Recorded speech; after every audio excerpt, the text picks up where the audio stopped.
اللہ کی شان دیکھو کہ اس کنویں کے قریب ایک قافلہ آوارد ہوا اور انہوں نے پانی کے لیے اپنا سقا بھیجا تو اس نے کنویں میں ڈول لٹکایا، یوسف اس سے لٹک گئے۔ وہ بولا زہے قسمت، یہ تو ایک لڑکا ہے، اور اس کو قیمتی سرمایہ سمجھ کر چھپا لیا۔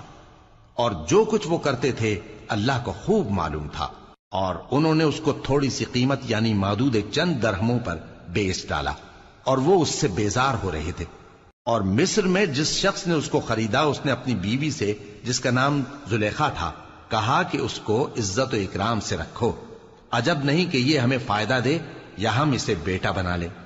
اس طرح ہم نے یوسف کو سرزمین مصر میں جگہ دی، اور غرض یہ تھی کہ ہم ان کو خواب کی باتوں کی تعبیر سکھائیں، اور اللہ اپنے کام پر غالب ہے لیکن اکثر لوگ نہیں جانتے۔ اور جب وہ اپنی جوانی کو پہنچے تو ہم نے ان کو دانائی اور علم عطا کیا، اور نیکوکاروں کو ہم اسی طرح بدلہ دیا کرتے ہیں۔ اور جس عورت کے گھر میں وہ رہتے تھے اس نے ان کو اپنی طرف مائل کرنا چاہا، اور دروازے بند کر کے کہنے لگی یوسف جلدی آؤ۔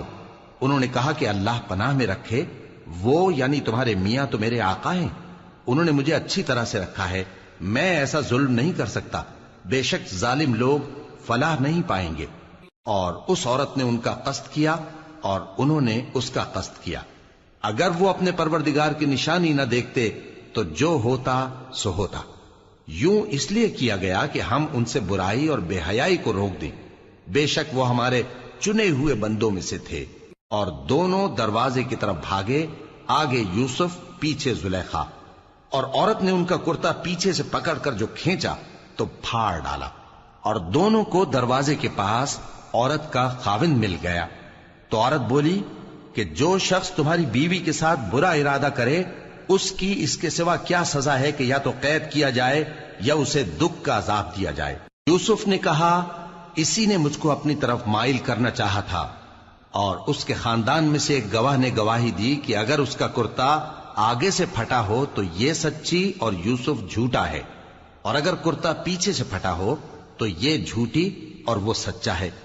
سو جب اس کا کرتا دیکھا تو پیچھے سے پھٹا تھا، تب اس نے زلیخا سے کہا کہ یہ تمہارا ہی فریب ہے، اور کچھ شک نہیں کہ تم عورتوں کے فریب بڑے بھاری ہوتے ہیں۔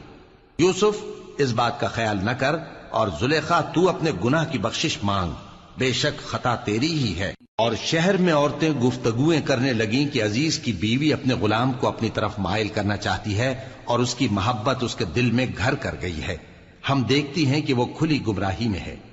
پھر جب زلیخا نے ان عورتوں کی گفتگو